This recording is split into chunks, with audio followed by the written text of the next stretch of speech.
Okay, here we are. All right. Hello, everybody. Welcome back to the Slice of Shonen Podcast. I am your host on the boat, Sailor, and it's gonna be a short podcast this week. I imagine, anyway. We only have 3 chapters to talk about, but still some really fun chapters nonetheless. It'll be fun. Make sure you guys like the video, of course, please, if you like it, and if you don't like it anyway. Of course, I am not here all by myself. I have my Ensemble of Excellence here with me. So let's run down the line here on Discord. First up, we have the Silver. Say hi to everyone, Silver. What's up? We have the me. Hey, how's it going? We have the Sky Cadet 13, who is back once again. Say hi to everyone, Sky. No, I was eating a cookie. No, don't do this. Well, it's okay, it's people just think your voice constantly has food in it, you're just constantly big. That's terrible. What's the problem? No. This is the ref now, man. You gotta embrace it. You're well fed. What's wrong with that? I made this cookie myself. It doesn't count. Oh, good job. Yeah, I'm just getting the calories back. It's like I'm basically bulky. Right. You put in what you get out. Naturally. Reverse. Then we have the Cooking Taco. Taco, say hi to everybody. What's up? And of course, the Zenith Manga. Zenith, say hi. Sup. Hi. His channel and Patreon are linked down below. Make sure you guys go check those out if you can. We really appreciate that.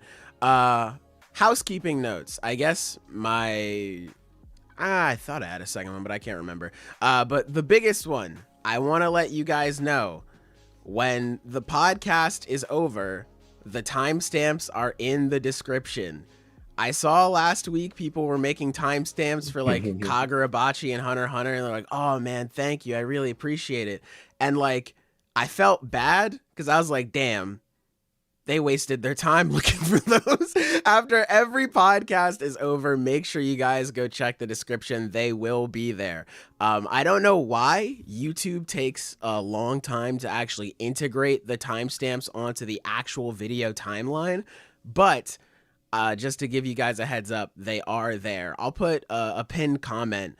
From now going forward, I'll put a pinned comment in the comment section at the end of every podcast, just reminding people, hey, the timestamps for the chapter you're looking for, they're in the description, so you don't have to scroll around in the dark to try to figure everything out.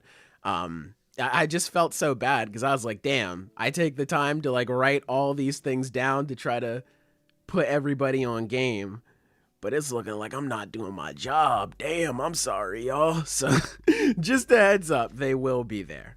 Fellas, is there any housekeeping notes you want to lay down before we get started with the podcast? Anything that's been interesting you lately? Anything that's caught your eye? Things like that? That cookie was good. True. I'm really good job. at this.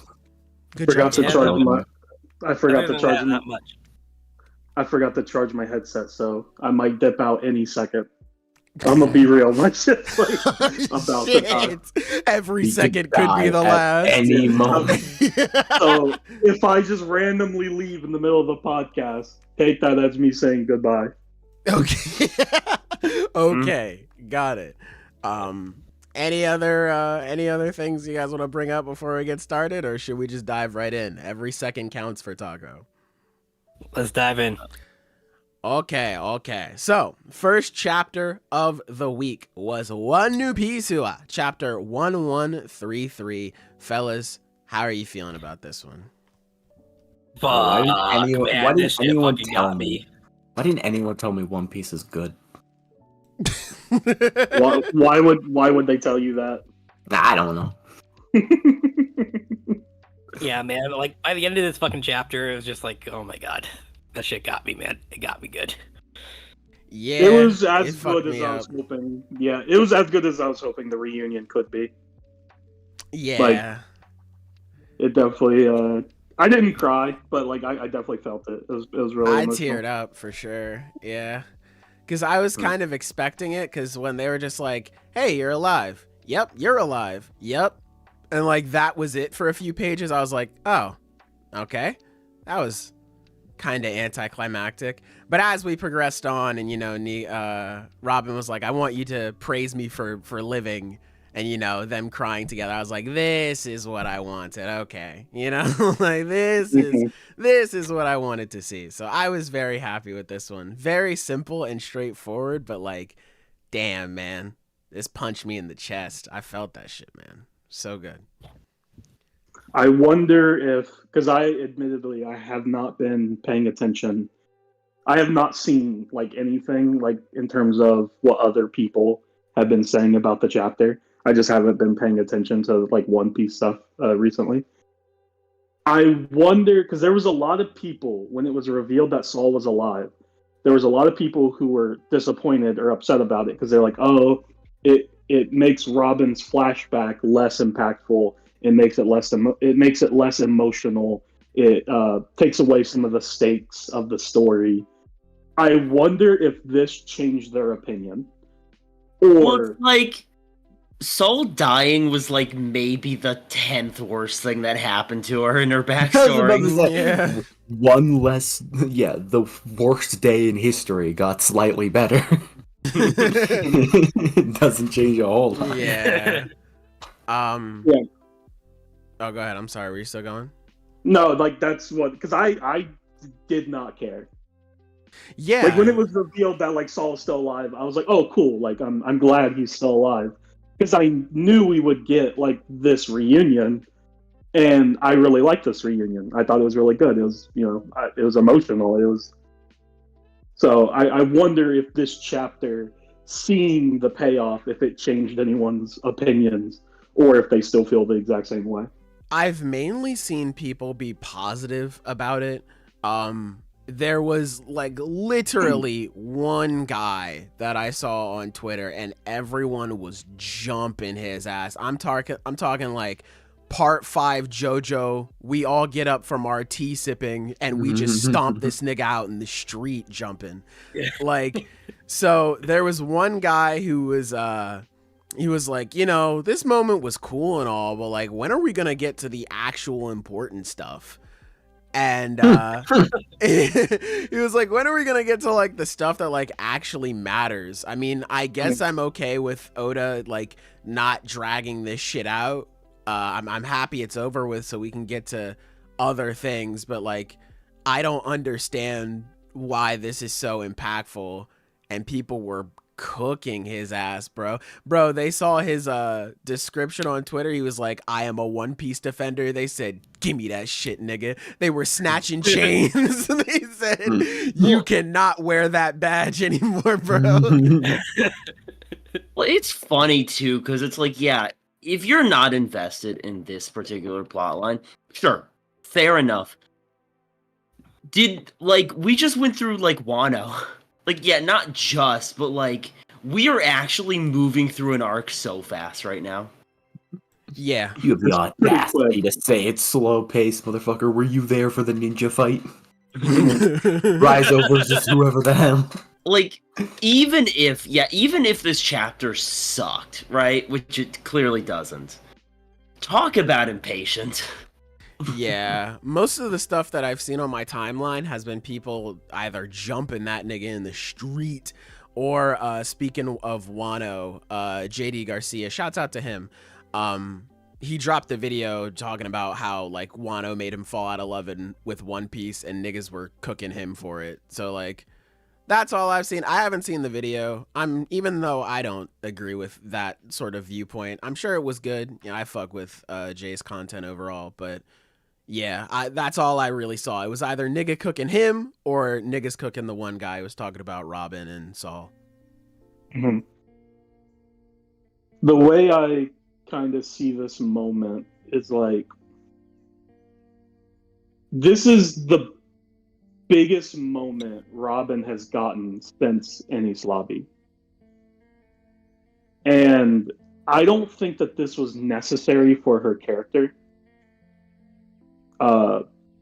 For example, what I'm trying to say is like Sanji finding the All Blue. Like that's an important step. That's like something he needs to accomplish before the end of the story.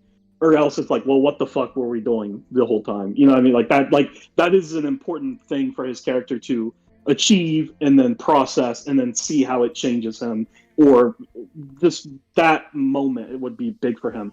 I don't think Robin meeting Saul was necessary, because like we all believed he was dead for the longest time, and I think we all accepted it's like, well, Robin, he's the one that told her to live.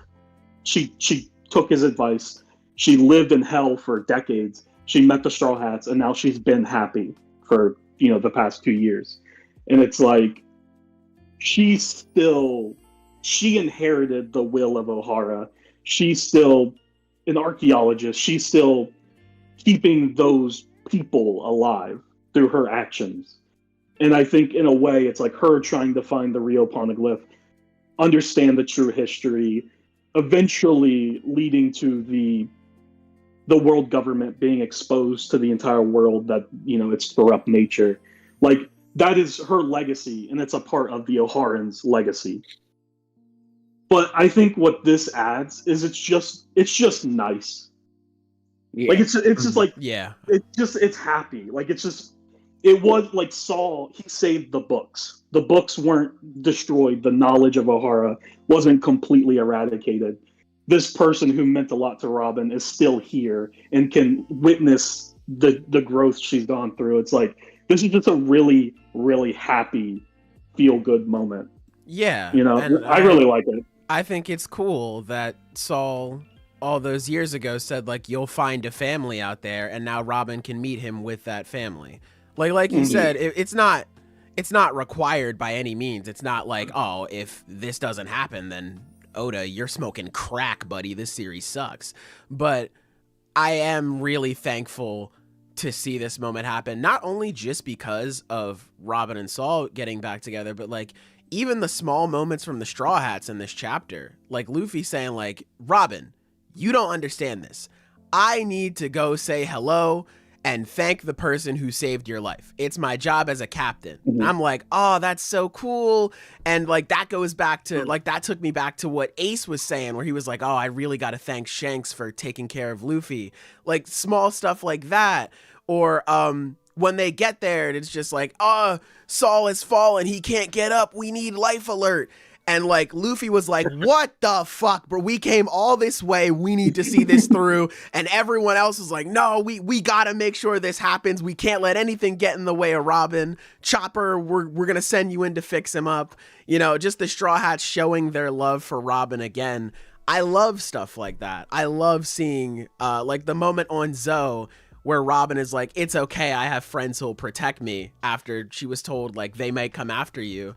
Stuff like that, where the Straw Hats are just like, all like they just reaffirm their love for Robin, especially after everything that she's been through. I love stuff like that. So this whole chapter was just amazing to me, but I can agree, it wasn't like necessary. Well, I think the reason why I wanted to point out the fact that it's not necessary is because I feel like oftentimes this has been a big criticism of the Straw Hats writing or characterization post time skip. They often feel like they're very static characters that are just along for the journey until Oda needs them to do something. Yeah. And that is a true thing. Like, I think that's a real criticism. Usopp is a big example. I think right now, in my opinion, Usopp is like the biggest offender because he's done nothing since Dressrosa, which was half a decade ago. It's like the other spots have gotten moments. But I think moments like these are nice because it's not necessary, but it's still Oda still focusing on the Straw Hats, still like giving them these really emotional feel-good moments. Still, I just like stuff like this when it happens. Like, again, this didn't have to happen, but I'm glad it did. It's important because it makes, Robin feel like she's a part of this journey just as much as Usopp and Luffy is, like Exactly. That does matter. Yeah. Mm-hmm. Yeah. Characters being characters is good. Yeah. Another thing I like about it is the fact that it's an interaction that is like, it's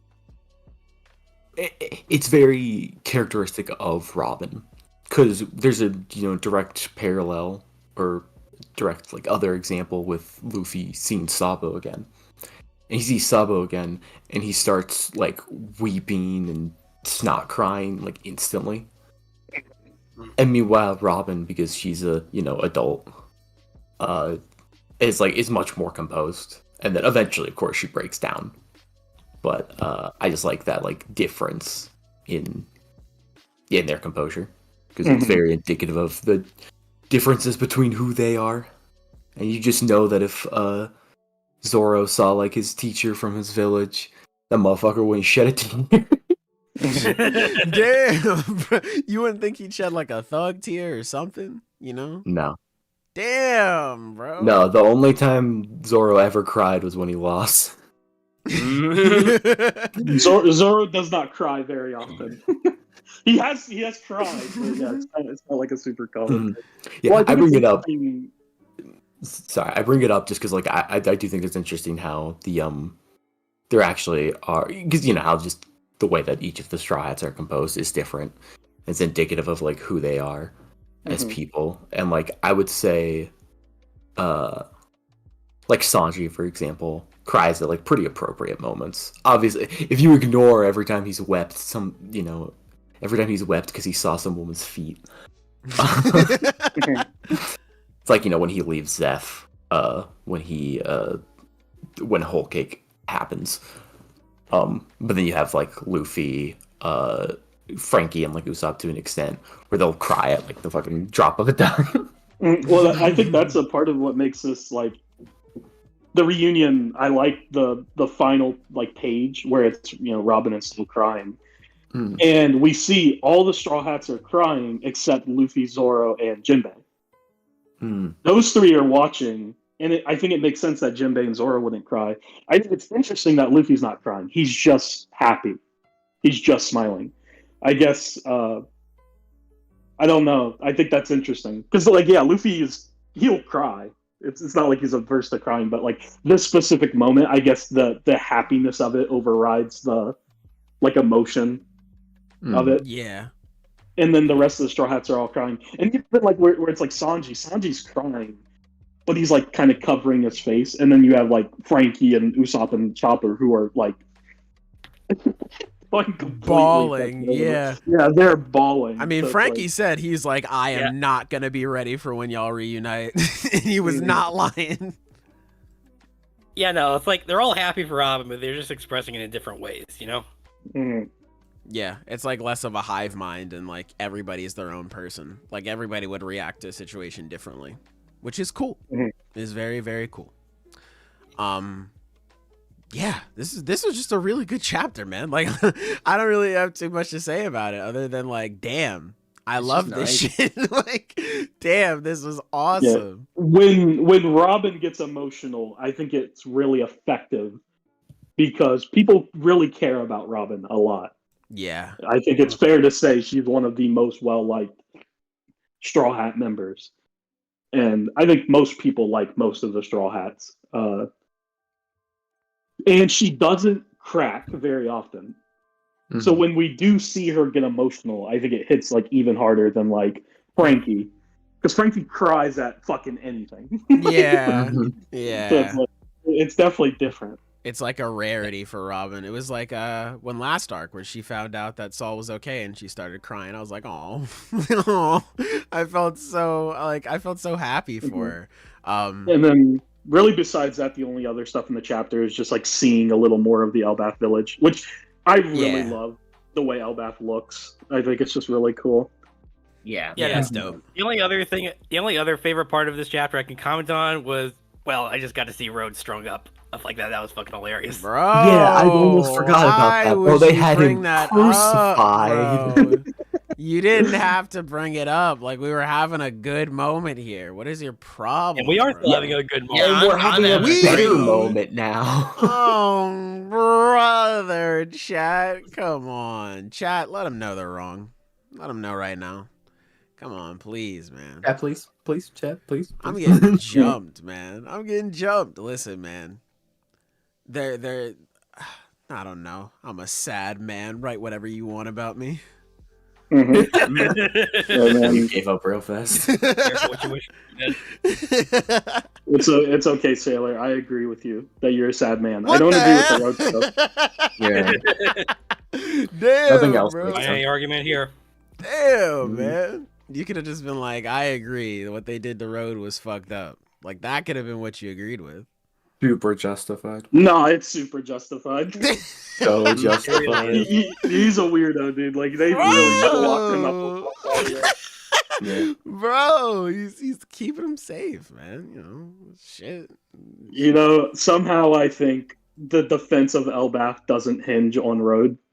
What do you mean, I bro? don't think he's contributing that much. I'm gonna be What honest. the fuck, bro? I mean, we saw what almost happened when we left it to Shanks. Shit almost got fucked up.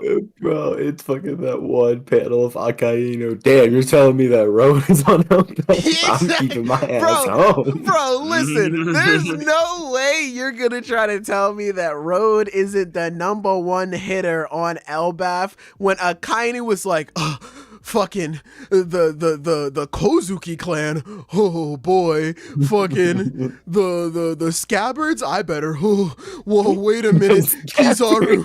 We can't go there. The samurai of Wano.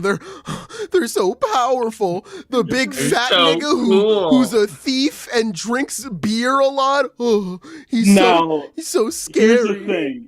I agree with you, like 100%. Let me make it clear.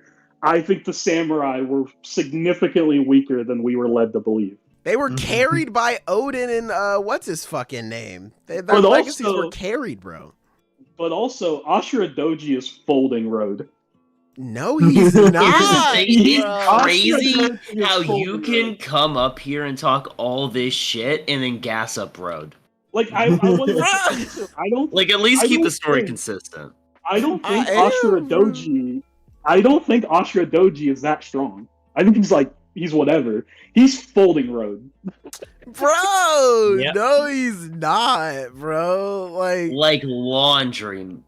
Bro, no, he's not, man. First off, Road is the number one hitter at Elbath, and Big Mom was like, damn, I need these giants, or else I can't become Pirate King. What she really meant was that I really need Road, because Haruden was out here like, I got a moose. Nigga, fuck out of here. What are we gonna do with that?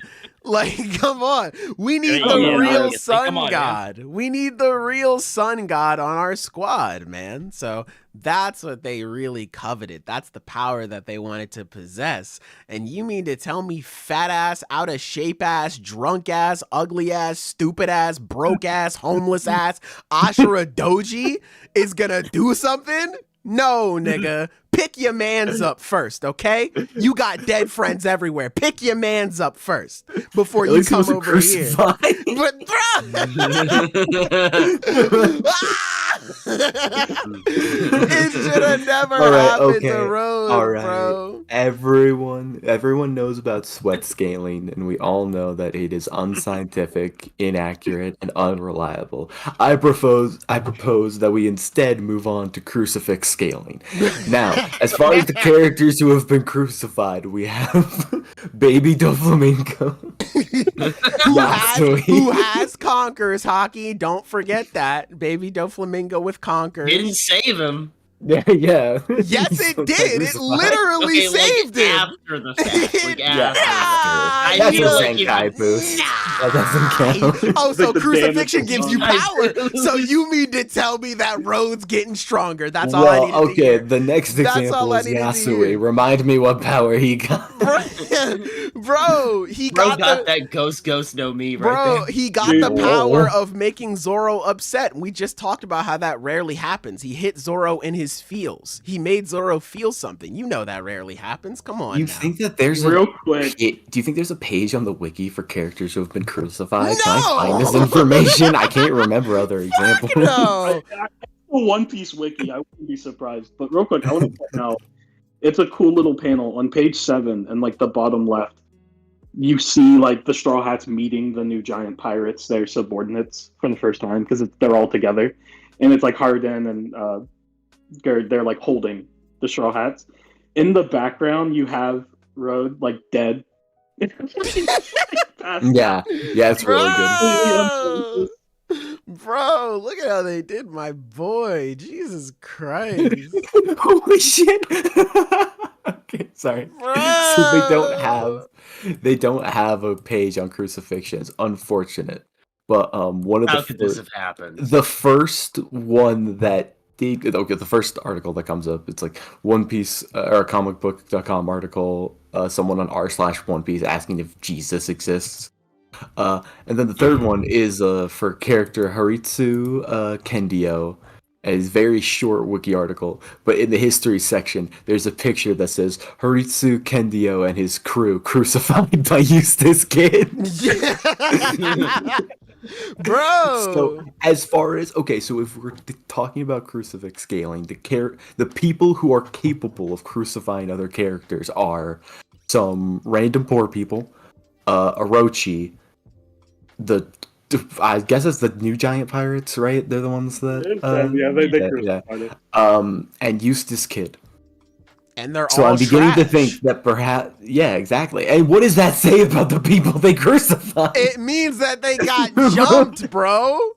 God damn. Enough dust can make a mountain, man. Come on. All right.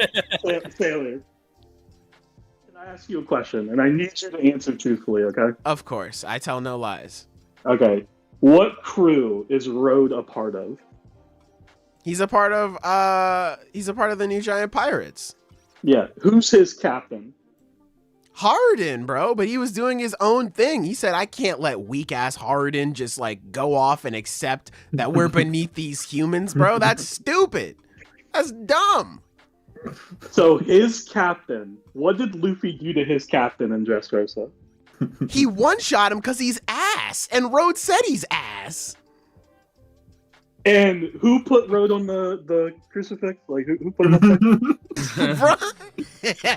Bro, he got jumped, bro. Like you acting like it was just Harden, bro. You're acting like you got snuck up on, like you got fucking Batman cape stuff. Okay, yes. First off, yes, he did, because if you remember last chapter, actually the Straw Hats laid a trap and thwacked him with the branch, and then the giant snuck up from behind him and bashed his shit in, and then they crucified him. So he did get snuck. Thank you very much. Yes. Thank you very much. That was your goat, bro. Like, He I'm did. sorry. He Yeah, got jumped, bro. That's way Yeah, worse. by a than lame ass the trap, Batman not even, What you described by a is lame ass so trap, much but not even an worse. animal would fall for. Yeah, I actually forgot he got Bro. 3 stooged. Bro, what do you mean, man? Like, Well, I want to point out another thing. Not only did he fall for the most obvious trap ever, he got fucking home alone by the fucking Straw Hat. That's some shit that Sailor- would happen in like a Scooby-Doo cartoon. Sailor was like, bro, he got snuck. He literally goes, hey, you guys, help me. He sees them coming. Like, bro, he got jumped, Literally. bro. not only did he not get like sneak attacked, he was anticipating them. Like, help them. No, bro, he's running towards them, and then all of a sudden, out of his peripheral, a big ass tree thwacks him in the face. How is he supposed to expect that shit, man? How is he supposed to know that's coming? Damn, bro. Killed it. Like, come on, man. How is he supposed to know? These little ass humans holding this fat ass branch back, bro. That was out of his idea, man. And then he gets jumped by the people who should be helping him, bro. He gets betrayed and attacked and jumped? Nah, man. I don't think we can really blame him, bro. Damn. All right, everybody, raise your hands if you think you can blame him. Bro. I'm saying, What's that? The whole class? Okay. What? I think it's gonna be a running gag that he keeps getting fucked up throughout the arc. Yeah. I can see that Bro, happening. and when Elbaf Just goes in- to shit, when the world needed him most, he won't fucking be there because we're gonna be too busy breaking his legs for a bit, bro. Y'all gonna be like, oh my god, how are we ever gonna get out of this predicament when we can't stay on Elbaf long? When there's Road. He's just sitting there in his hospital bed shaking his head. He's gonna be like, I could have protected y'all niggas, man. I could have let y'all know what the deal was, but y'all wanted to be crazy. Y'all wanted to act out. Is what he tries to say, but unfortunately, he's broken his jaw 7 times. It's gonna look like that one fucking Baki panel where it's just the guy. Bro, he's gonna get fucked up, and then like the people, you know, Gerd and Goldberg, they're gonna be like, damn, maybe we should have just let him capture the Straw Hats because Luffy let King Von out of prison, bro. Like, what? Maybe we should have just fucking kept him locked up. We got like Satan's strongest soldier just left out of prison, bro. like later when Luffy frees Loki, he's like, all right, I have a plan. Where's Road? Huh? That guy would beat the shit out of him. You beat the shit out of Road. Exactly, bro. He's like, what? The strongest giant in history. And Luffy's like, I can kind of see why you guys are going to shit. This makes sense. Bro, just you guys were living off a rap for just 100 years. Bro, my headset's gonna die. We have to move on. All right, fair. I just want it to be known that our viewers went up when I was preaching the good word. I just want it to be known. That's not what happened. This is revisionist history. So anyway, let's move on to Hunter x Hunter, chapter 410. Fellas, how we feeling about this one? This was a good chapter. Yeah. Our last for a while, unfortunately. I was about to Back say, on break. I'll see you all in a couple of years. Yeah. It was good though. We got a good set of chapters. This time. Yeah. I hope the next batch isn't like too far away. I don't think it will be because Togashi has been working. Yeah, like I think it'll be a shorter break, but like I was saying in chat, like a shorter break could be like a couple months or like a year instead of 2 years. So like we really don't know. Mm-hmm. I guess also the biggest thing is we were just wrong about Borkson because we were like, oh, she chose to join, but no, she cheated. Oh no, bro, we weren't entirely wrong because I said that like, hey, I think Borkson cheated. That's true. So we weren't like entirely wrong. We thought she cheated to win, like not to win, to be like yes, to be like, in the crew, right. Yeah, to be in the crew. But what happened was she tried to cheat to not be in the crew, but the cheating broke the rules, and then she ended up being forced to join the crew. Which honestly, like, you know, yeah, She just gotta kill some people. It's not that big of a deal. Yeah, you know, actually, I did want to bring that up. So, like, when Moreno was running through the conditions again, and about how they're saying she's actually quite free to do what she wants. There was one line here that I actually thought was interesting. And she says, for example, I don't, but infighting and backstabbing aren't forbidden as long as it's not too flagrant. So that kind of makes me wonder, or if she needs to kill people to get strength and get all these points racked up, does that mean other Highly members are up for grabs just as equally then? Yes. Yes. Right. Now, okay, so yeah, I thought that would be interesting then, because like depending on how she plays it, she could still use this to her advantage. Yeah, I think. Inside. Yeah, in a situation where you're surrounded by like 23 people, and if they all start getting Nen, I mean, that's like what, like 100 points right there. So like, like, so I imagine, I think Borkson is gonna kill a lot of people. I think she's gonna go on a spree specifically to get the ability to use contagion, become like another mother, and then pass that on to her friends in the military. I think that's what she's ultimately going to do. I could be wrong, but I feel like setting up Borkson and her group of friends, and they just like don't really play that much of a role after the fact in this arc, especially since I'll bring it back. Keep in mind, Borkson and her crew were introduced with like, hey, you guys are really smart. You could have just you could have risen up the ranks. You could have been closer to Saradnik. How come you guys are down here? And they were like, well, you know, we don't really want to rise up the ranks and blah, blah, blah. I feel like this is going to be how they do rise up those ranks, get to Saradnik and figure out like what he's doing, like why he's doing. You all want to this be stuff. close to Saridnik? Yeah. Would you want that? I mean, they do. They're like friends with him.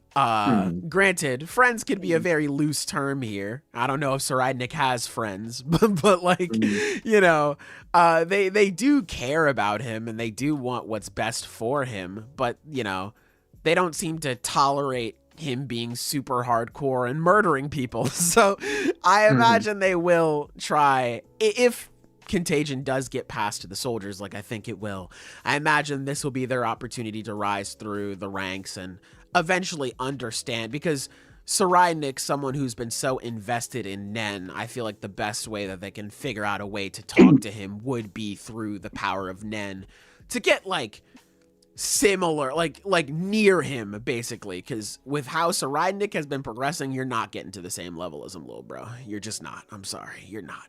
I've been training my Nen for 13 years. Yeah, try it. Bro, Saridnik's been training his Nen for like a couple days. This nigga's already one of the strongest characters. Like, this nigga's a problem.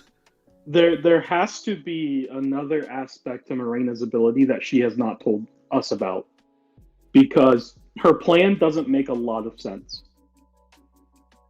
So that leads, and she's clearly intelligent. So clearly there's an aspect to her power that we just don't know. Because essentially what she's doing is she's targeting people who she believes will have powerful or special abilities that will benefit her for her long-term goal of killing everyone.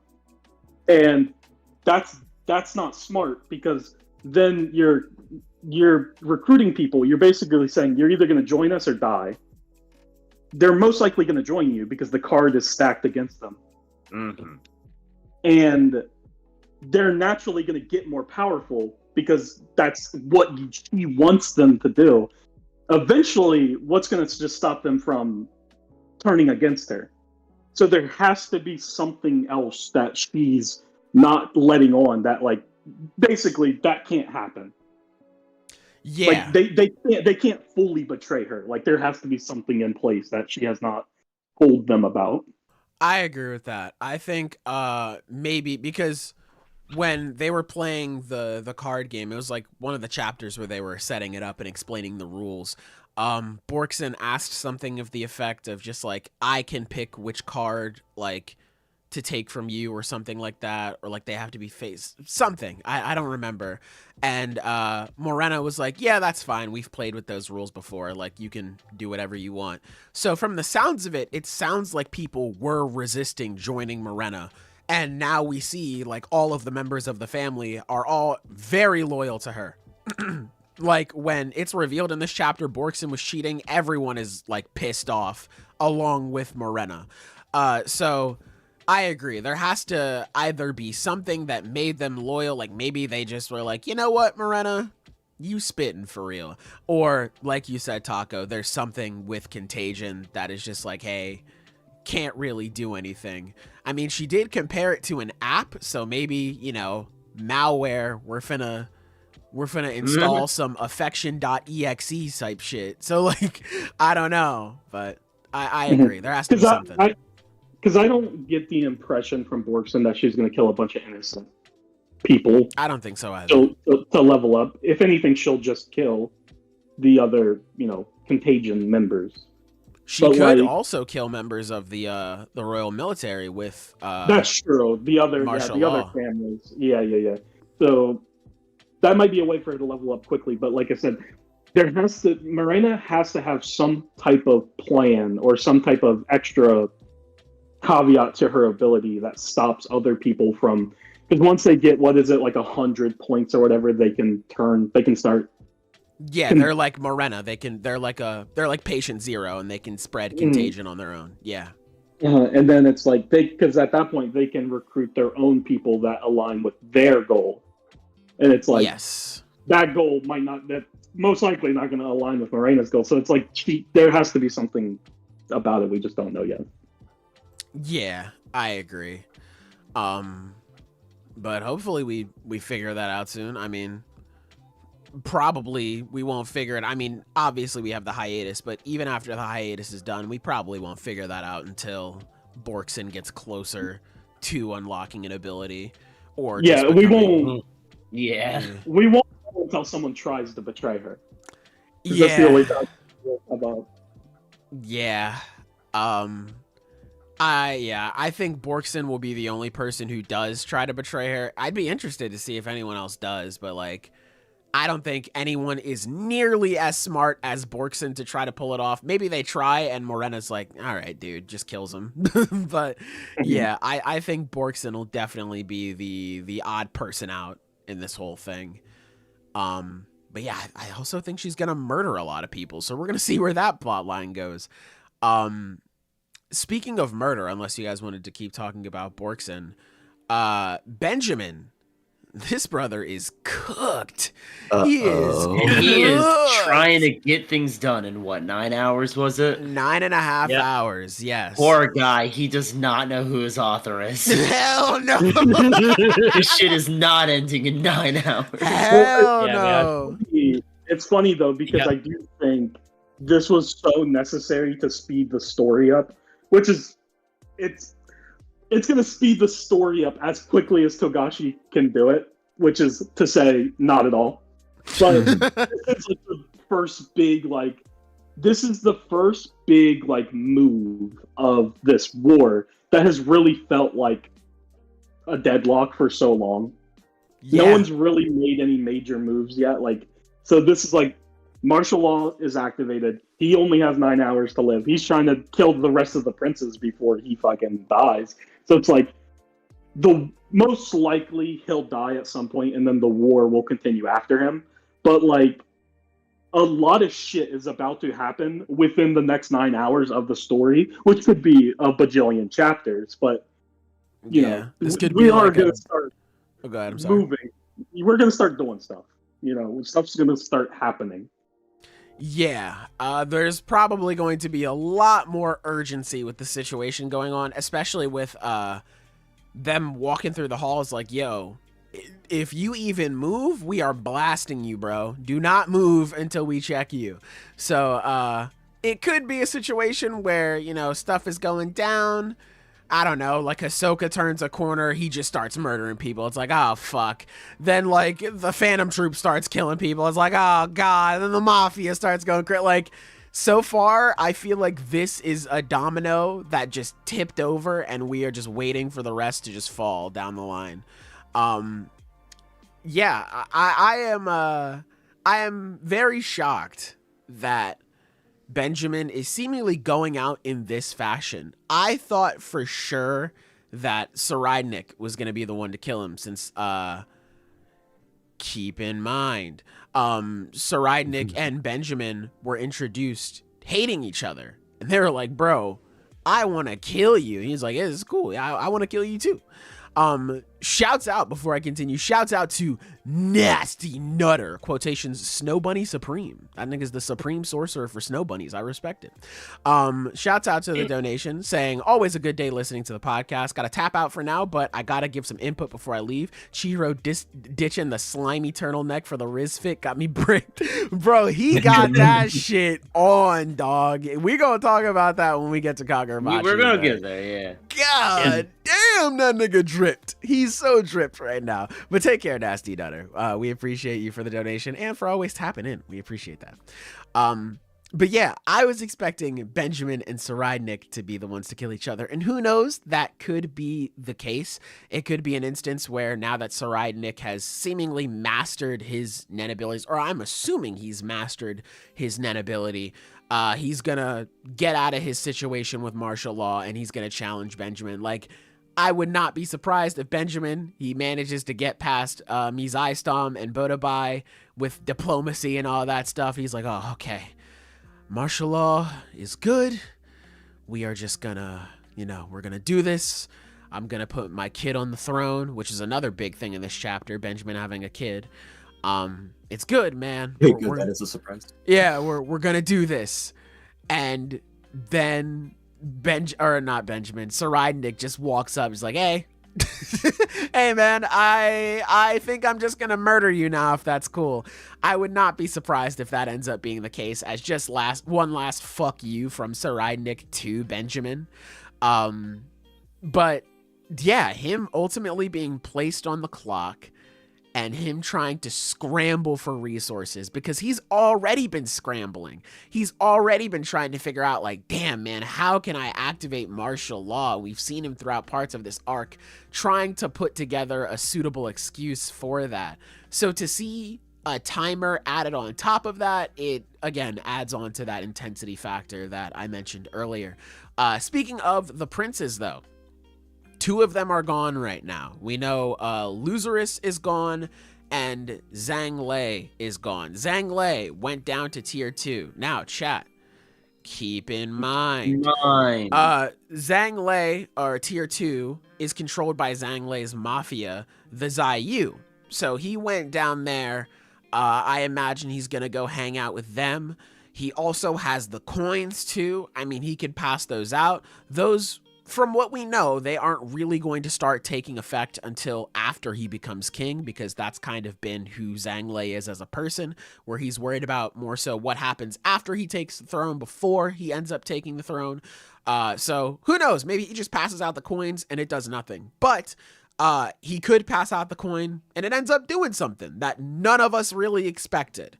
So definitely keep that in the back of your heads. Lazarus, 7th prince. You could say keep in mind. You could say keep in mind. As a matter of fact, I am, Xena. Thank you. Keep in mind. Lazarus, he is in charge of the Charar family. Last time we saw him, he was being accused of, I believe, something with Kacho, or like, not Kacho, it was something with Fugetsu planting whatever thing, like, is really draining her of her aura right now. So, and nothing's worse for a character in Shonen. Nothing is worse than having your aura drained, bro. JJK fans, they are clowning you on Twitter, bro. You're lacking aura, crazy. So what's going on right now is Fugetsu, Melody, and the spirit of Kacho, basically. They could have abducted Lazarus, and we could see what's going on with that. We see Kaiser at the end of this chapter. He's in the room with Benjamin, Botobai, and Mizaistom, hearing him talk about, like, hey, I want to activate martial law, let me do it. And they're like, we don't really know about that. Kaiser, big part of the planning behind Fugetsu's whole thing, like getting into Lazarus's room, being able to plant the door where he's at right now. So definitely keep that in mind. Maybe he's just fucking off, he's doing his own thing. But I imagine Fugetsu, Melody, and Kacho, they're probably the reason why he's unaccounted for.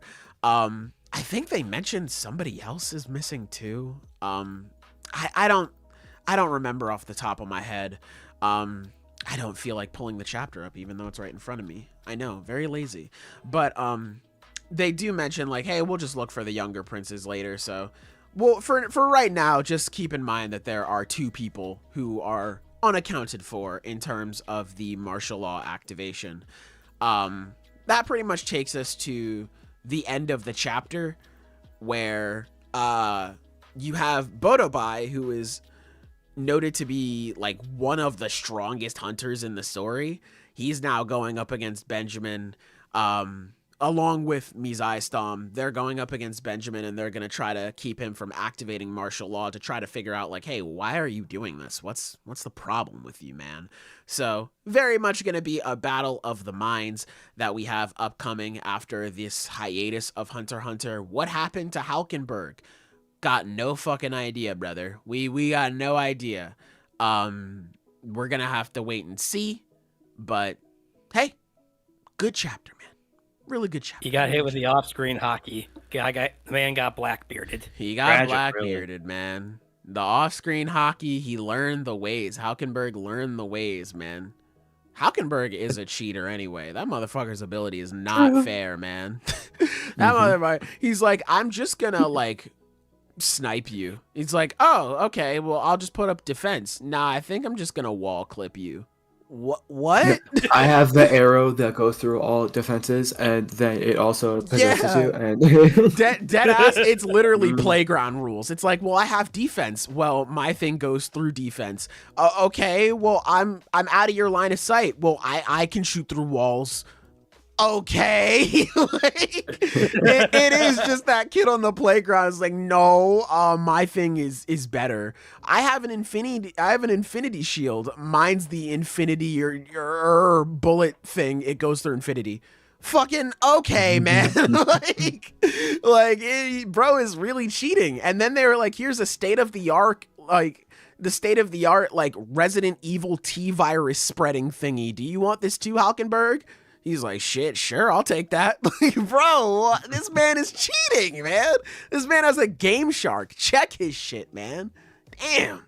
But, yeah, we'll definitely see how the story unfolds. Hopefully soon, man. I'm really hoping that Hunter x Hunter comes back. This arc has been so fucking good. Also, I selfishly just want it to come back because if it takes like a year, I already know I'm forgetful as hell. I get it from my mom. We forget stuff all the time. I'm gonna have to reread this arc again, bro. If I come back on this podcast a year from now and try to raw dog stuff, I'm gonna be like, fucking... The yearly cycle of forgetting everything and then relearning. It's like, it goes, you get on hiatus. You forget everything that happened. You start to think that maybe Hunter x Hunter isn't all that. It gets announced. You are reminded that you need to remember everything, so you watch a video or you reread chapters, whatever, and you remember that Hunter x Hunter is all that and more. The chapters come out. It's the best time ever. Then it goes on hiatus. Yeah. Yeah. Rinse and repeat. Rinse and repeat, bro. So, hey, I hope it comes back soon because the arc is really fucking good and I want to see everything come to a head. But also, man, I don't want to forget everything again. I'm about to get hit with the Men in Black beam, bro. Like, I'm going to have to bust the volumes back out of the basement. I'm going to have to reread everything again. So, hopefully it returns. But aside from that, really good chapter, man. Really good. I think this is a really cool, this is a really great, like, thing to happen to, Benjamin. Yeah. Because he is, like, he's long been, like, the most, militaristic and really just, like, the strongest prince, like, conventionally. So and, you know, even, like, his plan for martial law is really predicated on this idea that, like, yeah, I'm gonna have martial law, and then of course I'll kill everyone. Like, yeah, I'm gonna so murder everyone. Yeah, like, it just makes sense. So for it to reach this point where he has to deal with the virus, and it's just a completely, like, different struggle that he's not built for. Which isn't to say he doesn't, like... Because he has a plan and everything. And that, I think, is also really interesting. Which is very ironic. Yeah, it's exactly what would happen. Because it's the worst possible thing that could happen. Because if anyone, you know, even if Saragnik, like, challenged him to a fight, that's a scary fight. But, like, Benjamin would have less to worry about in that situation. He doesn't have to think about the impending doom. Yeah. Which is like, yeah, I think it's really interesting. His thought process now is just, all right, well, I better set things up so that my kid takes the throne. Because it's like, it doesn't matter at that point. Like, it does, but it doesn't. Like, he's dead. And he's even, like, he believes that, but yeah. To be fair, if he dies and then, like, one of the princes, like, God forbid Saragnik wins, he's like, Benjamin has a kid? Aha. He's probably murking that nigga, bro. So I can understand Benjamin being like, I need to just put my child in the best situation that I possibly can and hope nothing goes wrong. Please, God, please. So I can totally understand it from that front. But yeah, it is very ironic. I think it's a testament to his mindset, because I think when you think of, you know, royalty, princes, you know, squabbling over a throne, it's like, oh, well, why do I want this power? Well, I want it for me because I want to be king. And it's like, obviously Benjamin did want to, but he's really, he is thinking long term. And he's thinking about, securing his bloodline. For the bloodline, yeah. Because even at the start of the arc, he was like, I am going to win for what's best for Kakin. I am going to exterminate all of you other fleas. And now he's just kind of like, oh God, please, Lord, please, just let me just put my child on the throne, please. just let me do it. It doesn't have to be about Kakin Empire. Please, God, just let me put my child on the throne. So it's like a change in priorities here, which is nice. Mm-hmm. I wasn't expecting this for Benjamin, but excuse me, it does make sense. Like one of my favorite moments from him is when he sees Fugetsu and she's all fucked up. He's like, Jesus Christ, like she's so, like, she's in such a bad state right now. I feel so bad for her, because it's him showing that compassion that seemingly throughout most of this arc he has lacked. This motherfucker has been, I am going to murder you. You better hope you get shot or stabbed or killed in any other way, because I promise you, if I get my hands on you, you will not like what happens. So seeing him show that compassion and that emotion, it's nice. So seeing this here, it's again pretty cool.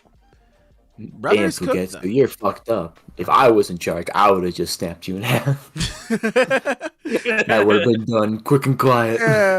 How ironic is that? He's like, damn, Fugetsu, you're fucked up. She's not going to last that much longer. And then maybe like a day later, he's in the same position. Like, he's like, damn, bro, why did I say anything, man? Shit. I think that's one more thing, because Silver was talking about it before. Well, Silver was asking about like what's going on with Benjamin, because we don't see what happens. Yeah, I was confused by that at first, because I wasn't sure if it was just something that slipped my mind. Yeah, and Sailor that came before this last batch. Which I love that. I fucking love it, because it's using the hiatus really well. Yeah, because the last hiatus, it happens, and it's like, it's not in a bad spot per se, but like this is an honest to god like cliffhanger. Because we know the result of Hulkenberg's funeral. We have no idea what the hell happened. Yeah, exactly. And that's really intriguing. But I wonder how it will be portrayed, because we'll definitely know what happened. But in my personal opinion, it's going to be a couple pages of text being like, yes, and then, the something happened, and then this bomb went off, and then Hisoka was there, and like, I don't think it's good, or at the very least, I think it's going to be something that's like stretched out a lot. Like, we're not going to get like a flashback, like chapter or set of chapters that just are like what happened during the procession. It's going to be like 7 chapters into the next batch, we're going to get like, oh no, it turns out that actually what happened was because that's just Hunter x Hunter, and like this void of information is something that everyone has it. Like, the reason we don't know what's going on is because Kurapika doesn't know what's going on. Right. And I think that because he now has to navigate this and all the like new relationships that have come as a result without any of the first-hand information. So we're going to, I'm literally forming my thoughts as I'm saying them, which is why I keep switching up. I think that we might actually just get like a whole bunch of conflicting versions, where like Benjamin has his story that he tells the Zodiacs, in order to convince them to let him enact martial law. And then we have the version that like other people tell Kurapika. There'll be like the official version that the normal people get, which is the one that the Phantom Troop will be working with. Like Whisper Down the Lane. Like, just conflicting stories, basically. Yeah, that makes sense. Yeah, I totally, I can expect something like that to be happening. Who would you say is the nicest prince? I don't know. Maybe to Beppa? But even like that, actually no, it's Mariam, because Mariam's literally just a kid. Like, he doesn't know what's happening. I was gonna say, what the fuck? What about Wobble? Yeah, Wobble, done Wobble or nothing. Mariam. Yeah, they're the two nicest ones. I was gonna say Tubepet at first because she's been super kind to Karapika, and then I remember her first thing in the arc was trying to make a pact with the super ultra omega terrorist Saridnik. So I was like, maybe not. Maybe not. I don't know. Yeah, so it's both of the children really. Fugetsu, Kacho, like they're pretty nice. Although Kacho was like an asshole, but she was putting that on for a display, like to protect herself, basically. She's secretly very nice. But I'd say still like it's either Wobble or Mariam. But yeah, man. Hunter x Hunter, good. Very good. Can't wait for it to come back. With that all being said, you guys ready to transition into the final chapter of Le Podcast? Yes. Let's fucking go. He's got that shit on. He's got that shit on. Kagurabachi Chapter 60, fellas. How are we feeling about this one? Damn, man, it's 60 chapters and not a bad one. Let's Not go. a bad one, bro. Damn, I was getting so mad for a second. I was like, I swear to God, if somebody else took N10, I'm swinging. I was so nervous. I was about to say. I was so fucking scared. I was like, bro, if somebody else took this fucking sword, oh my God. Because Yeah, I no, thought like, for I was- sure they'd plot for that. Yeah, no, I thought for a minute Samura took it, and I was trying to remember if he did. Yeah. No, I don't think he did. Yeah, Shiba, he Shiba grabbed got it. the last second, I think. Yeah, right? because he literally, he was about to pick it up, and then that's when Shiba speed blitzed him with the teleport, and he was like, you bitch. You. Yeah, that's my goat, you know, something like. But I really like the conversation between Chihiro and Shiba in this chapter. We still didn't get the entire story yet. I'm imagining that we definitely are, especially with what Chihiro was saying, with him saying, like, I have to, like, there are some things that you got to see with your own eyes. That's what my dad told me, so I want you to tell me everything.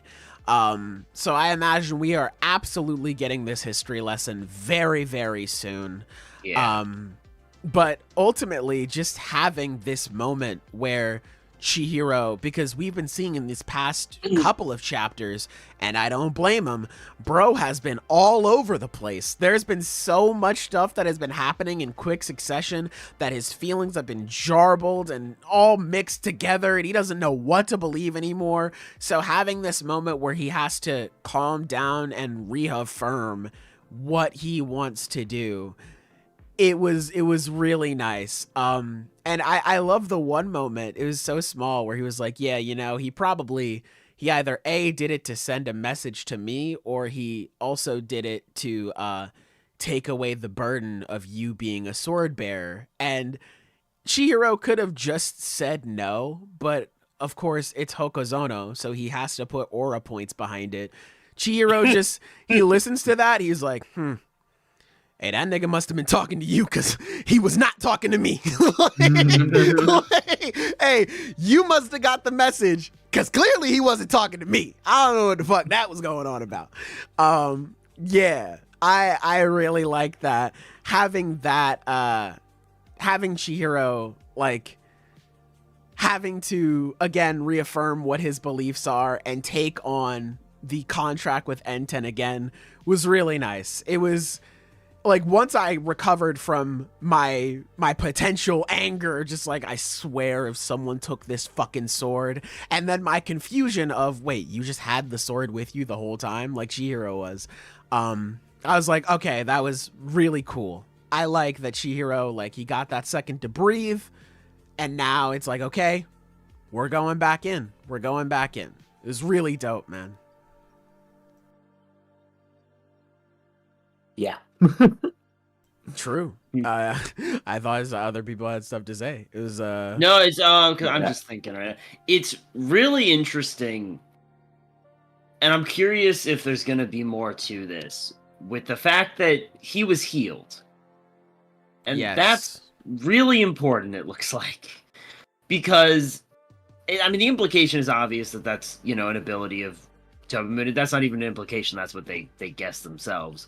And I'm wondering, it's like, is it the healing stab? Like how does that fucking work? But more so, I wonder why an ability is there. Why an ability like that is on this sword, and like how that's gonna matter going forward. Because really, he could have done that for Uruha. He just wanted to kill his ass. Yeah. Bro, he was like, we've committed sins, bro. Time too. We've committed sins. You gotta die, bro. Damn, you can't just like take my sword. Nah, sorry. You gotta go too, little bro. Yeah. I mean, in that respect, it does make sense then, because like he's doing this, it's because he feels like they deserve to die. Yeah, exactly. And then he still feels like Chihiro still has a way out. That's why he probably went this far to do like the whole healing sword technique, however the hell that works. Yeah, I'm curious how that's gonna be like a thing. It's cool. It makes me wonder if that ability exists for that purpose.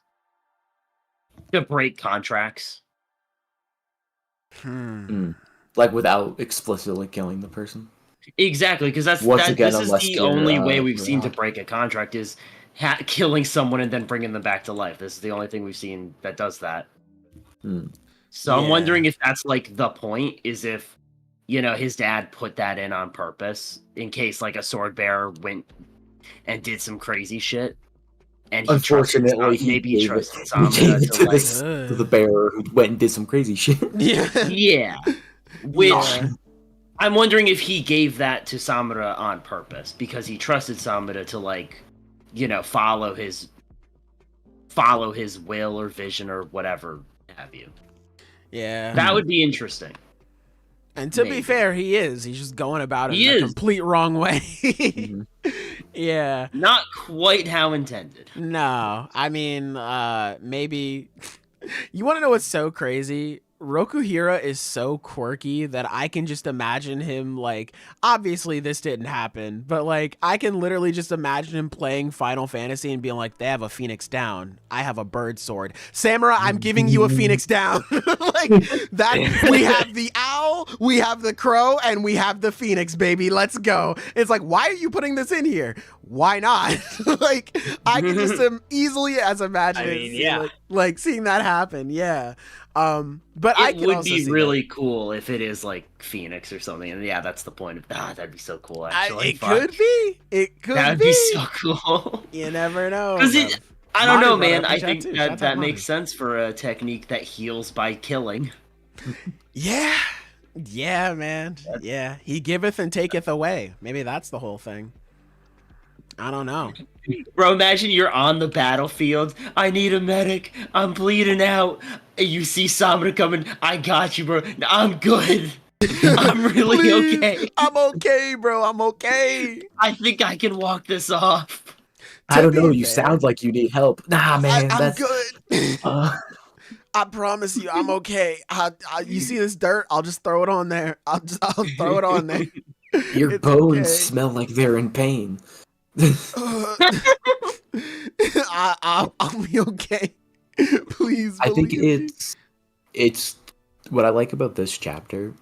First of all, actually, before I get into my deal, fucking Hakuri.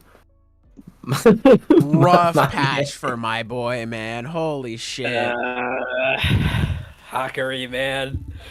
There's something that, like, because it's, you know, it's very like, oh, if you use this ability, you'll probably never use it again, or you'll die, or you'll be permanently crippled. It's very, like, typical normal thing. And, like, you know, MHA is a distinct series for having the gall to be like, yeah, look, see, we put scars on the character. We don't usually do that. No, for this not series only to put him that, in a fucking but cat stand. They bring him up and it's just like, hey, you can fuck your arms up again. But like typically it's kind of just like, hey, you're okay. But Hakuri, it's like you were saying, like, damn, the cat Bro stand. is in the machine. It is a distinctly like sterile depiction to actually like put him in the contraption. said fucking Hakuri genuinely has CTE. Oh my god, bro.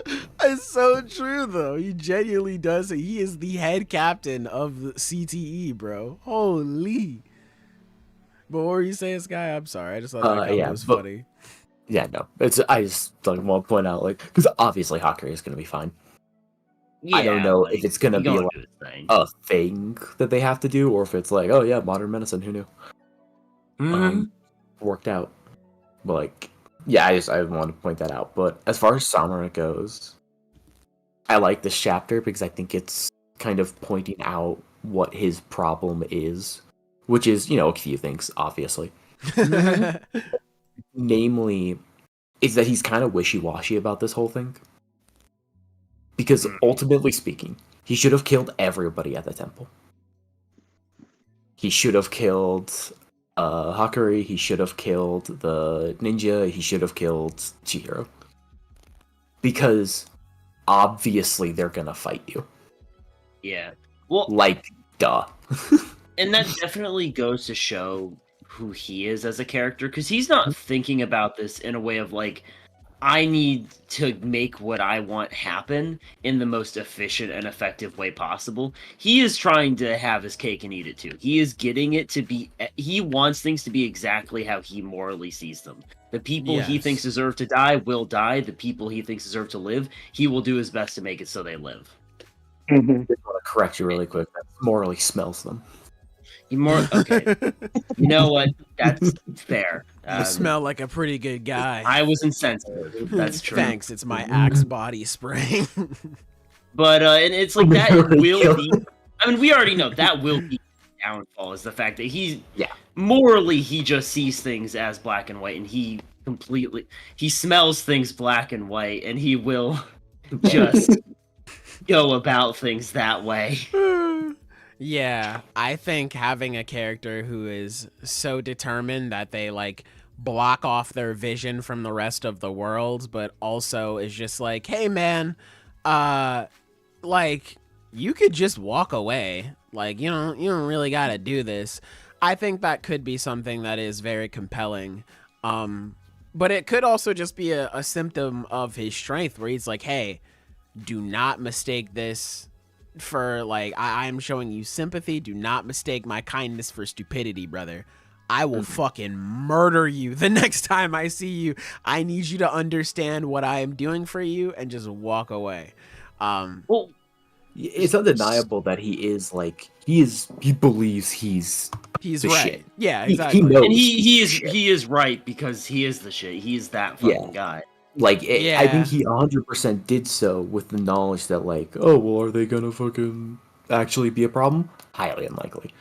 That's because he doesn't know that Chihiro got a new outfit. But regardless. Yeah, baby. It's the fact that, like, even if he does, like, believe that, it's like, oh, well, if they, show up again, it won't be a problem. It's like, yeah, but, they're gonna show up again. Like, he felt comfortable sparing everyone because he believes in his strength. But the reality is that I refuse to believe that he cannot acknowledge or understand on some level that they're going to still keep fighting, which means that they're going to come after him, which means he's going to have to kill them. He is greatly underestimating everyone's growth. Yeah. And that's going to also be his downfall. He thinks of himself as still that kind of like this. He thinks of himself as this like monolith that's going to just get everything taken care of. I think he could also be viewing it as I'm doing what Samura should have did to you, because I'm doing what Shiba should have did to you. I'm sorry. Because Shiba said in this chapter, like, if I was really a man, I should have stopped him. Like, back when he was saying as a kid, like, I'm gonna kill them all, I should have stopped him then. I feel like that could be, because Samura and Shiba seem to have some sort of relationship. Makes sense with them being in the war and all that good stuff. But it could be a situation of just like, I am going to do what Shiba should have did. I am going to give you a way out. And I cut you down by force. I literally killed you. This is your way out. And if you want to walk down this path, you can walk down it. But I am giving you a path to leave. It doesn't have to be this way. So that could also be a thing, like he was saying, like sending that message to Shiba, as well as Chihiro, doing what needs to be done. And that ultimately goes back to what Samura, his whole mindset is. He's like, I'm just doing what needs to be done here. I'm doing what I gotta do. I'm doing what needs to happen. And we're all gonna be good for it. So I think you should all just like die. That'd be cool. So we'll see. I think a really interesting Totally with you thing, until the last part, buddy. a really interesting thing about how this story handles these situations is it's really good at like disarming you.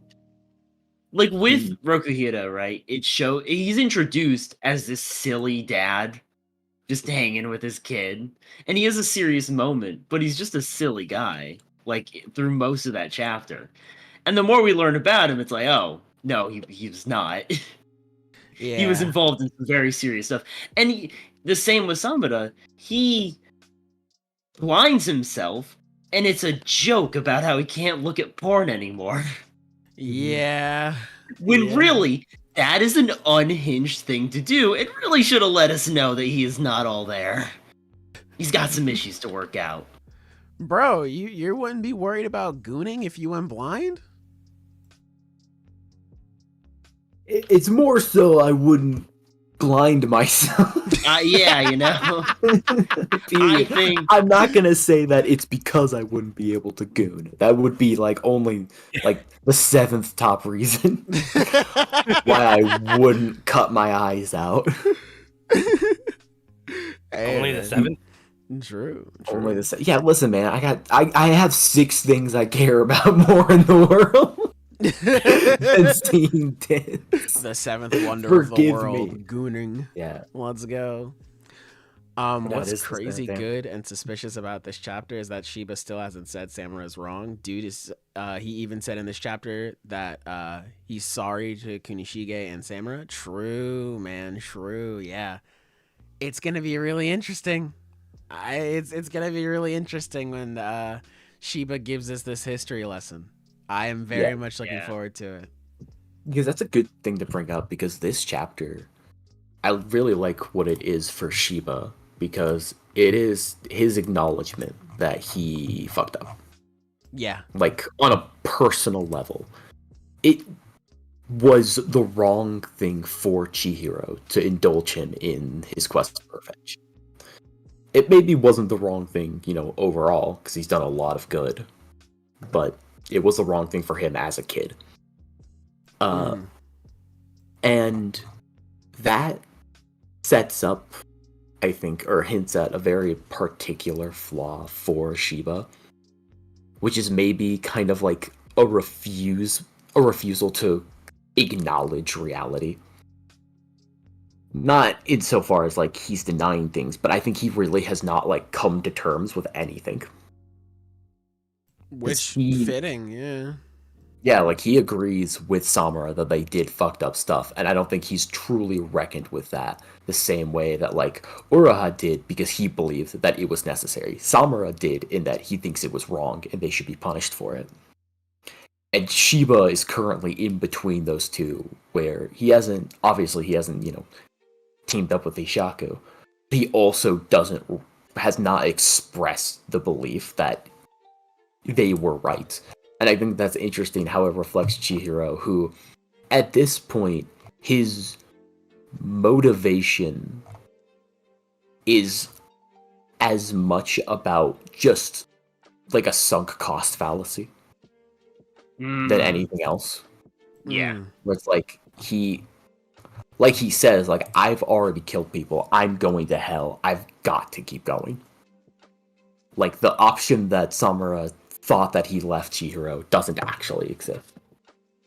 Yeah, and I think that how Chihiro moves forward and reckons with with what actually happened and everything, and the decision he makes and the judgment he makes based on that is going to determine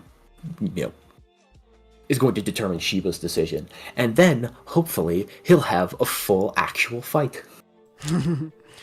I think it's also really interesting too, because back at the Senkitsuji Temple, when we're like I think it's right before Samura betrays everybody, and we're kind of looking at all the losses we took, and they're going over the one guy, and it's like, it's okay though, you know, this young guy died, but he died like fighting for something. He died protecting you guys. And Samura's like, no, like this guy died for me. That's not a good thing.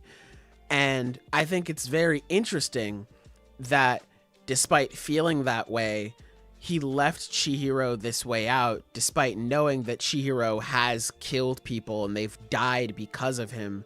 Because I imagine like that goes against his philosophy in a way. But it's because he cares about Chihiro and wants to leave him be and wants him to stay out of this whole situation. He leaves that door open for him anyway. It's like such a subtle thing, but I just thought about that and it was really interesting. Samura is going to be really fucking cool, man. I feel it. Yeah. Mm-hmm. I feel it. I mean, he already is, my god. True. Also, good.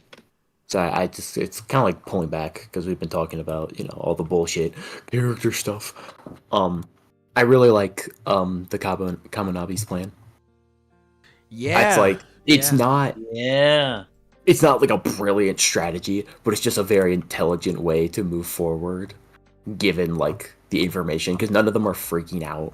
None of them are like, I can't believe this. Well, like they're obviously like, well, that was a surprise. Anyways, they got to figure really, out something. Chihiro needs to lock in. He's freaking out too much. Yeah. It's like I like the composure that they exhibit, and I think it's interesting that they're like, all right, yeah, well, like our genuine plan is for the next few days we do nothing, because that is truly the smartest thing we can do. Because odds are the Hishaku are going to give Samura some reason to kill them. Yeah, their plan is literally that one meme, just like sit back, not everything needs a reaction. Like, it's like that.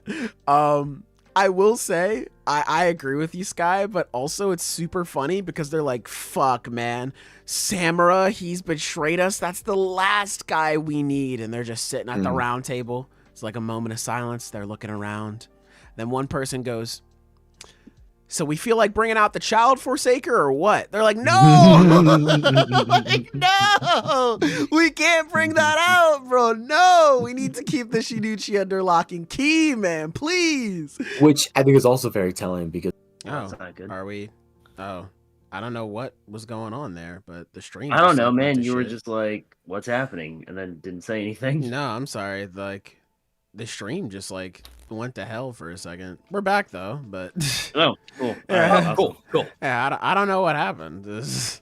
I was something looking at something it. child forsaker. Yeah, bro, I was sitting here chilling and I was like, did my internet just like shut off? And internet was still fine. I'm used to Discord doing that, but not my internet in general. It was weird. But oh well, we're back here. Yeah, I forget what I was gonna say. I just had a temporary scare there. There's one comment here from G Luke saying like, hey, you guys should read the DC line. And I was like, oh yeah, don't worry, like Taco's already on that. He thinks it's really good. That was all I was really thinking in my head, and then it just like shut down. Oh yeah, talking about Mutton Chop guy, he was like, yeah, we should probably not activate that because the owl is like looking at us right now. Yeah, we but could not get fucked because up. it's not because the orphan creator. Yeah.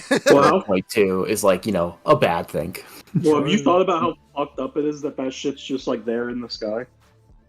Yeah. Yeah. It's scary, Also, bro. here's the thing. See it? It's all over. Like, there are several of those. Yeah. Yeah, It's no, like fucking I was actually really terrifying. shocked when they actually admitted that, because like I thought it was just like a visual or artistic thing. Like I didn't think that was actually fucking up there. Yeah, no, that shit's scary.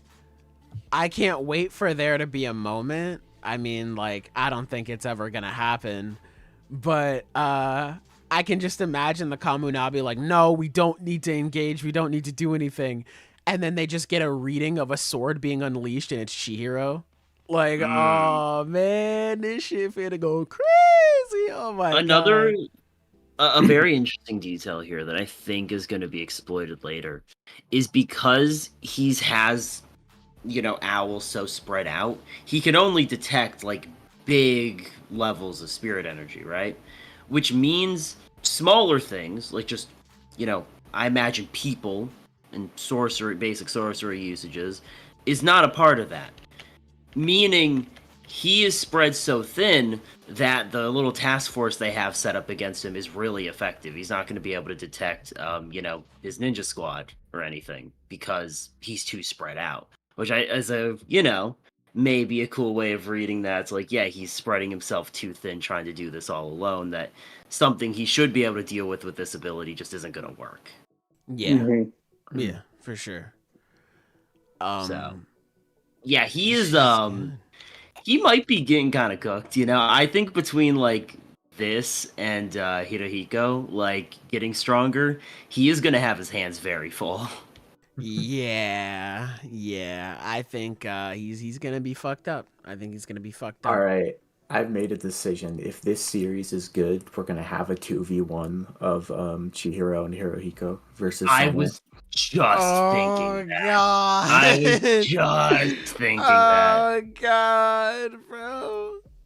He couldn't, look, he couldn't detect them regardless, that's true, but, like, he'll have some he bullshit. can detect, Owl can detect spirit energy uses, so if they use, like, anything, which I do believe they can use, like, sorcery to some degree, right? Like, am I going crazy? I don't know if we got her name. Yeah, that was without Tobimune. Yeah, the woman who got, the woman a part of the Masumi, not the Makizumi. We now know their name is the Masumi. She used teleportation magic like Shiba. So they can use sorcery, it's just, like, he couldn't detect them earlier because he didn't have Tobimune and wasn't using Owl, but now I'm saying Owl is so spread out, it's setting up basically that he won't be able to use that in this fight against them, basically. Type shit. Yeah, I think it's, I do believe that, like, yeah, this is a task force that's, really well set up to fight Samura. Because Chihiro is going to be the main distraction, ostensibly. While the other members are, there to kill him. But Samura is going to deal with it somehow. He'll have some bullshit. Yeah, I mean, like, to be fair, when you can move faster than anybody can see, that's already pretty but crazy. Can he move faster than anybody can smell? Anyways. True. In the world of anime manga, we have to know that you can't underestimate the power of bullshit. Anime manga? True. Ayo. Type shit. On youtube.com/ Zenith manga? Okay, it is the full thing, got it. I think so, yeah. I thought it'd be Zenith AM. Nah, I do it on other things, but yeah. But hey, man, with that all being said, again, we gotta acknowledge Chihiro stripped the fuck out. Holy my God, so tight. He got that shit on, bro. I'm really hoping he has like the long fancy jacket now, because I see the collar popped up. I just know that's gonna look good in a full panel, bro. Yeah, he got the suit. Like, I am such a sucker for that thing. Like when Shigaraki got something similar at the end of MVA, where he got the suit and like the big robe. I'm like, God, this nigga's got that shit on. So I'm hoping it's the same thing for Chihiro, man. I hope he has the long like suit coat with the jaunt. Yeah, man. I need that. That shit would feed families. He's looking good, man. We're here on business. It's looking good. Thoughts on the Kagurabachi anime announcement? I totally forgot. Yeah, Kagurabachi already getting an anime. Fucking insane. Yeah, no, that's fucking wild. Insane. Absolutely crazy. I am very much looking forward to it. I'm just trying to think, like, when was the last time we got to see someone get an anime this soon? Because, like, usually manga has to get, like, around 100 chapters or so before we hear anything about an anime. And so for it to be getting it this soon, where it's only halfway he started, it's like, goddamn. Yeah, I don't know. Like, man, I'm happy, though. I forget the studio's name, but it's made by the same people who made... Cygames. Cygames. They made Grand Blue. Princess Connect Redive, which was really good. I enjoyed that one, especially the I never saw animation that on that one. Yeah, I enjoyed it. The animation on that one, like when Pekorin, like one of the main characters, she uses like big sword attacks. I'm like, yeah, I need to see Chihiro with that animation, bro. That shit is so gorgeous. That shit is so cool. I also saw a thing on Twitter where Shueisha, Mappa tried to get in the bid for it. Shueisha said, fuck out of here, nigga. Y'all got too much shit going on. So, like, I don't know if that's 100% true, but I want it to be. We've lost Taco. He's gone. It's over. It's Daijover. It's Raover. No head. No head set. Yeah. I am very happy. I am very much looking forward to seeing. I'm sorry. That's so funny. Mappa said, "Can we have it?" They said, "No." Get the fuck out of here, pussy. Go back to working on Shueisha Jujutsu wouldn't give us Kaisen. Kagurabachi. Now we're gonna starve. We're gonna starve. They were like, "Can we please have Kagurabachi?" Ooh, and they said, "Nigga, we still haven't seen a trailer for the Reese movie. Get the fuck back in the kitchen. Get the fuck out of Another here." like 200 people, and well done. Yeah, right. God's sake. Genuinely, man. Holy. I mean, Mappa, your animation is good, but like you don't have to sacrifice people for it, man. Jesus Christ. So I am very happy that they just told Mappa, all right, bro, chill. Y'all dick eating, bro. We get it. Y'all can chill out. So that was very cool. If it's true. If it's not true, that's my headcanon. Oh well. But yeah, man. Kagurabachi, really fucking good this week, man. Really fucking good. I cannot wait until next week. Yep. But with that all being said, I have exhausted all of my dialogue options for these chapters. Are you guys ready to get the F up out of here? Yes. Yeah, I'd say so. So the only other thing I guess we would have to announce is that next week is also going to be another 3-chapter pod because both One Piece and Hunter x Hunter, of course, are going to be on break. So we will be getting Chainsaw Man and Dandadan this week as well. So that's something to look forward to. True. I'm very excited. Hopefully those chapters are good, man. Let us know down below what your favorite chapter of the week was. It doesn't have to be anything that we covered here on the podcast. It could be Blue Lock, Blue Box, Kill Blue, Grand Blue, Blue Beetle, Undead Unluck, Himaten, Akane Banashi, fucking anything, man. Is pretty crazy this week, I will say, fellas. I gotta read that one. But yeah, let us know, man. We appreciate it. Like the stream as well. Remember, all of the timestamps for the series covered on the podcast will be in the description. If they are not on the timeline by the time you are watching this VOD, I'll leave a comment in the comment section. Just reminding everybody of that. Sleeping Danger, you said greens. We're banishing you to the Shadow Realm. Prepare. I hope you said goodbye to your family. Yeah, prepare to die. We are waterboarding you in the 9th circle, buddy. You're going to hell. Damn, okay. But anyway, we're getting out of here. Goodbye. Mwah! And good.